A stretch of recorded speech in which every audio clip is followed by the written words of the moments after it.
Hello everyone, আসসালামু আলাইকুম। Welcome back to my channel Nilu cooking হাউজে। আজকে আমি পাঙ্গাস মাছের ভুনা রেসিপি করব। একটুও গন্ধ লাগবে না আমি যেভাবে রান্না করব। চলো দেখে আসি কিভাবে রান্নাটা করলাম। প্রথমে আমি 8 টুকরো পাঙ্গাস মাছ ধুয়ে পরিষ্কার করে নিয়েছি। এখন তাতে হাফ চা চামচের মতো লবণ দিয়ে দিব। হাফ চামচেরও কম হলুদ গুঁড়ো দিয়ে দিয়েছি। 1 চামচ আমি মরিচ গুঁড়ো দিয়েছি। এখন আমি মাছটা ভালোভাবে মেখে নিব। মাছটা আমি মশলা মেখে 20 মিনিটের জন্য রেস্ট রেখে দিব।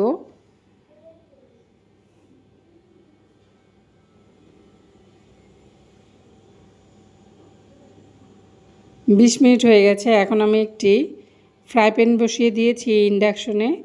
সরিষার তেল দিয়ে দিব। মাছটা ভাজার জন্য তোমরা চাইলে সয়াবিন তেলে ভাজতে পারো এবং রান্নাও করে নিতে পারো। তেলটা গরম হয়ে গেছে। আমি এতে মাছগুলো দিয়ে দিব এক এক করে।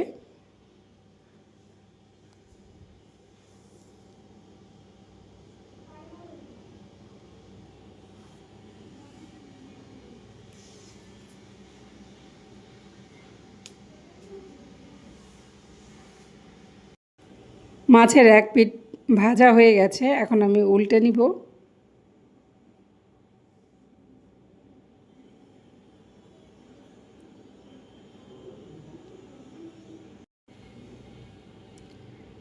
মাছ উল্টানোর সময় সাবধান থাকতে হবে যেন মাছটা তাড়াহুড়ার কারণে ভেঙে না যায়।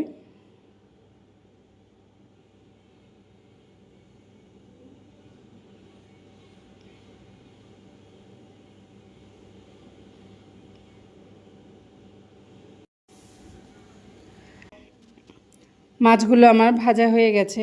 এখন আমি তুলে নিব।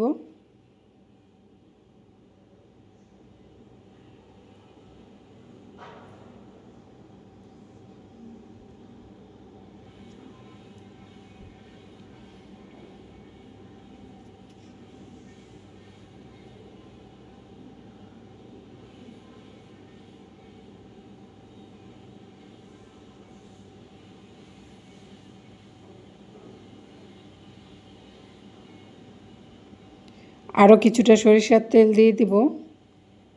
এই ফ্রাই প্যানের মধ্যেই আমি ভুনা করব। এখানে আমি 9টি মাঝারি সাইজের পেঁয়াজ কুচি করে নিয়েছি, তা দিয়ে দিলাম। নেড়ে চেড়ে আমি পেঁয়াজটা হালকা সিদ্ধ করে নিব। যে হালকা ব্রাউন ব্রাউন কালার চলে আসছে, এখন আমি তাতে বাটা মশলাগুলো এবং গুঁড়া মশলাগুলো দিয়ে দিব।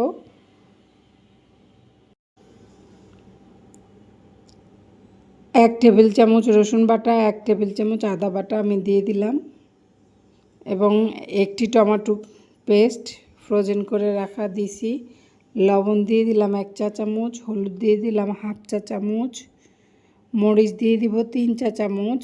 ঝালটা আপনাদের পছন্দ মতো বাড়িয়ে কমিয়ে নেবেন।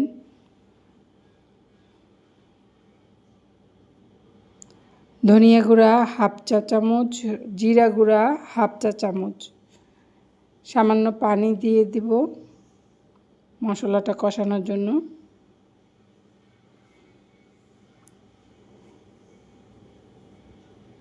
আপনারা চাইলে ফ্রোজেন করা টমেটো পেস্ট না থাকলে একটি টমেটো কুচি করে কেটে দিয়ে দিতে পারেন।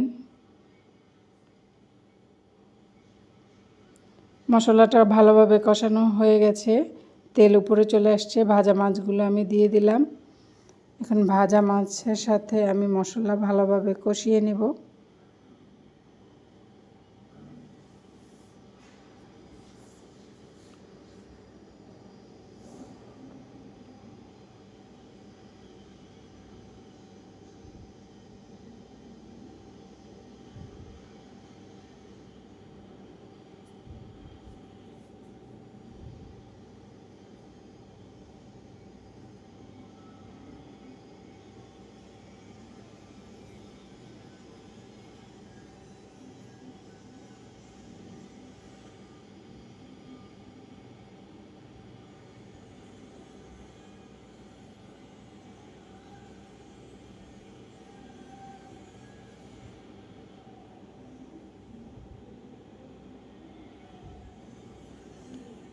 আমি 7টি কাঁচামরিচ দিয়ে দিলাম আস্ত।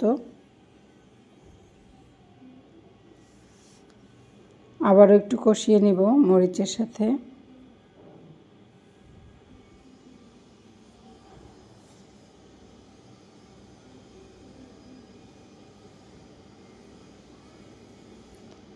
যত ভালোভাবে কষাবেন মাছের ভিতরে তত মশলা, লবণ, ঝাল ভালোভাবে ঢুকবে।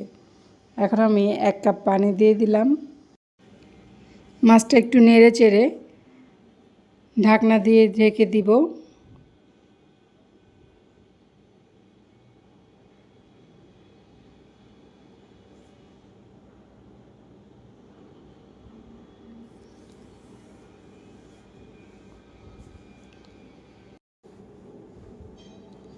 আমি মাখা মাখা ঝোল রাখবো, আর একটু ঝোল কমবে। আমি নেড়ে চেড়ে ঝোলটা আর একটু শুকিয়ে নিব।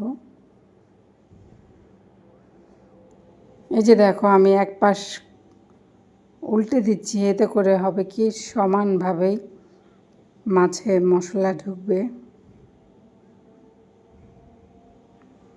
এবং সাবধানের সাথে করবে, মাছ যেন ভেঙে না যায়। বাচ্চা এবং বয়স্কদের খুব সহজে পাঙ্গাস মাছটা এভাবে ভুনা করে তোমরা খাইয়ে দিতে পারো ভাত, কারণ এই মাছে কাঁটা থাকে শুধু মাঝখানের বড় কাঁটাটাই, ছোট কোনো কাঁটা থাকে না, মাছ বাছার কোনো ঝামেলা থাকে না। মাছটা হয়ে গেছে, আমি চুলাটা বন্ধ করে দিলাম এবং একটি সার্ভিং ডিশে আমি মাছটা বেড়ে নিয়েছি। গন্ধ ছাড়া পাঙ্গাস মাছ ভুনা রেসিপি যদি করতে চাও আমার রেসিপিটা ফলো করতে পারো। আমার রেসিপিটা যদি তোমাদের ভালো লেগে থাকে তাহলে অবশ্যই একটি লাইক দিবে এবং শেয়ার করে দিবে বন্ধুদের মাঝে, যেন বেশি মানুষের কাছে পৌঁছে যায়। চ্যানেলটা সাবস্ক্রাইব করে পাশে থাকবে। আল্লাহ হাফেজ।